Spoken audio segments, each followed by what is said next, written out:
बकिया video देखने से पहले वीडियो को लाइक करें, राहम टीवी चैनल को सब्सक्राइब करें और बेल आइकन पर क्लिक करें। शुक्रिया।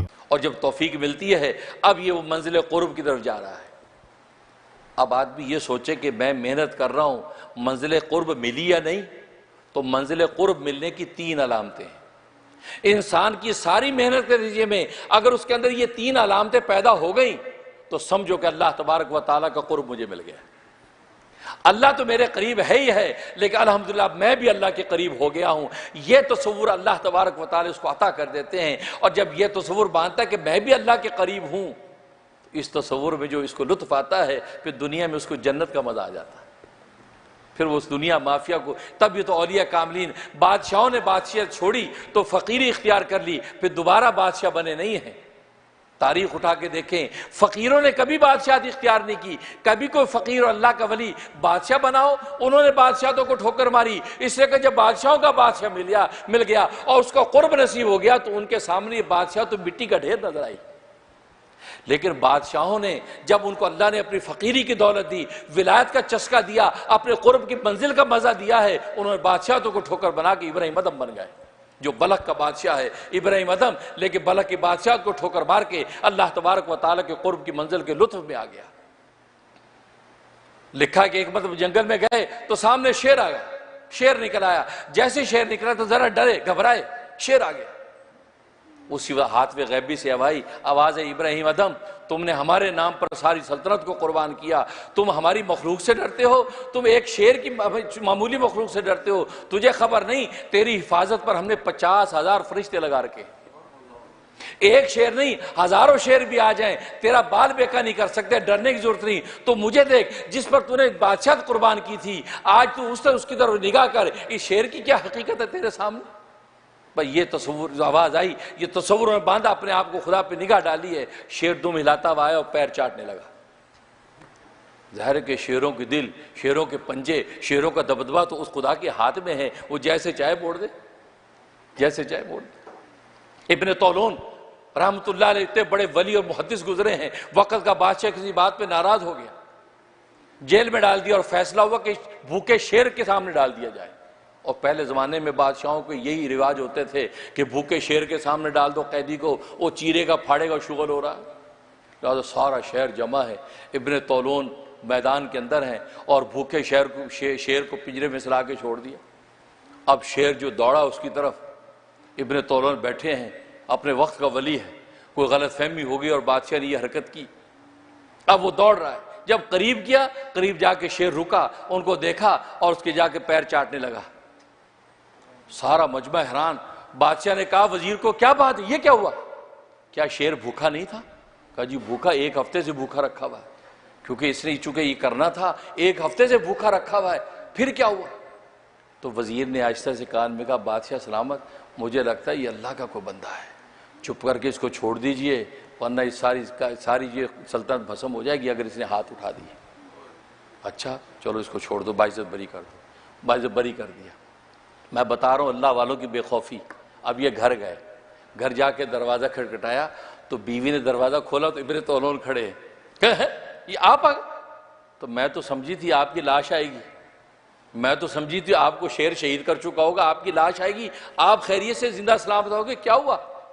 अंदर आ गए, कहा कि बस मेरे अल्लाह ने अपनी रहमत से मुझे बचा लिया।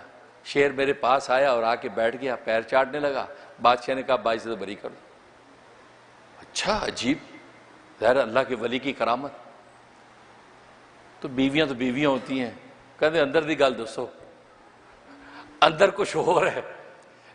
शेर जब आपकी तरफ आया था तो आपको डर तो लगा होगा ना, अंदर क्या फील हो रहा था? क्योंकि बीवियां तो घाटी वाली मानती है ना मियाँ को, इल्ला माशा। अंदर की बात बताओ। अल्लाह अकबर। इब्ने तौलून रहमतुल्लाह ने क्या बात की, यह है बेखौफी, खुदा को जिसने पा लिया बेखौफ हो गया कायनात। क्या बीवी से कहा कि अल्लाह की बंदी, जब शेर मेरी तरफ दौड़ा चला आ रहा था तो मैं दिल में ये सोच रहा था कि ये जो मुझे बाइट करेगा, मुझे काटेगा, इसका लुआब मेरे बदन के साथ लगेगा, इसके लुआब का पता नहीं क्या होगा, मैं इसका लुआब पाक है कि नापाक है, मुझे बाद में इसको धोना पड़ेगा कि नहीं, मैं इस पर सोच रहा था। हमारा खून खुश्क हो जाए, खून जिसम में ना रहे, पीले हो जाए, मिनते तरले करके ज़मीन पे गिर जाए, नहीं।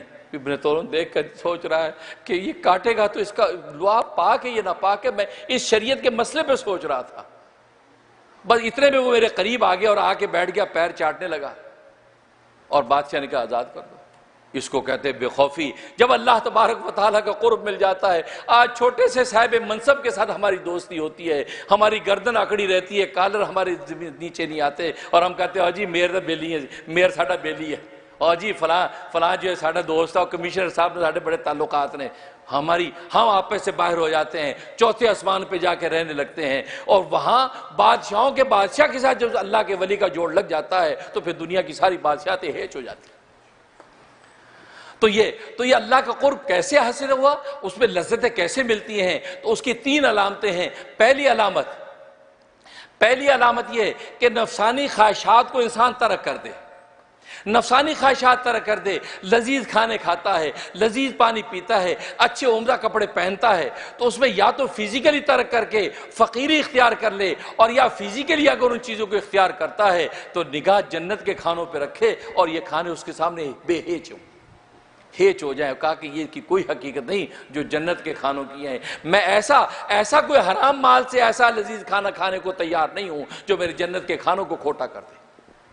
हाँ, हलाल से मिलेगा तो शुक्र करके खाऊंगा, लेकिन इसकी अहमियत मेरे यहाँ कुछ नहीं है। रमज़ान के रोज़े में इन्हीं खानों को छोड़ देता हूँ उस खुदा के लिए, हज के मौके पे इन्हीं खुशबुओं को छोड़ देता हूँ, इन्हीं पोशाकों को छोड़ देता हूँ उस खुदा के लिए। ये जज्बा जब इंसान के अंदर अपने अंदर रखता है, इसका मतलब है कि अल्लाह की मंजिल कुर्ब उसको मिल रही है। और दूसरी अलामत फरमाया हक पर कायम रहे, जो हक है उस पर कायम रहे। यह ना देखे कि हक पर कायम रहने से मुझे मुआशरती क्या नुकसान है, मुआशी क्या नुकसान है, मेरे सोसाइटी के अंदर क्या होगा। नहीं, जो हक है वो हक है बस। इसलिए कि मरने के बाद हक और बातिल का जवाब देना है। हक यह है, किसी को बुरा लगे अच्छा लगे, मैं तो हक के साथ खड़ा हूं। अब अल्लाह तबारक व तआला खुद ज़ाते हक है, जब हक के साथ दुनिया में खड़े हैं अल्लाह तबारक व तआला अपनी ज़ाते हक उसको अता कर देते हैं। दूसरी अलामत। और तीसरी अलामत फरमाया कि अल्लाह के लिए अल्लाह की मखलूक से तवाज़ु करे, अल्लाह के लिए अल्लाह के मखलूक के सामने इनकिसारी और तवाज़ु इख्तियार करे, किसी के साथ तकब्बुर और गुरूर से बात ना करे, अखलाक हसना से बात करे, खूबसूरती के साथ डील करे, ये सोच के कि मेरा अल्लाह मुझसे राजी हो जाए। हाँ, किसी को रोब दबदबे से नहीं, दुनिया के किसी बादशाह के मनसब की वजह से नहीं उसकी चापलूसी करे, उसकी तवाज़ु करे, अल्लाह के लिए तवाज़ु करे, किसी अपने मफादात के लिए तवाज़ु न करे। तभी तो हदीस में फरमाया मन तवाज़ा लिल्लाहि रफ़अहुल्लाह, जिसने अल्लाह के लिए तवाज़ु को इख्तियार किया अल्लाह तबारक व तआला उसको बुलंद कर देते। तो ये 3 अलामतें हैं। फरमाया कि ये 3 अलामतें जिसके अंदर पैदा हों, और जितने दर्जे में एक पैदा हो गई तो समझो कि 3 हिस्से में से एक हिस्सा सफ़र का तय हो गया, दूसरी पैदा हो गई समझो माशाल्लाह 2 हिस्से सफ़र तय हो गया, तीसरी पैदा होगी समझो 3 हिस्से सफ़र का तय हो गया। अल्लाह तबारक व तआला की कुर्ब की मंजिल मुझे मिल गई।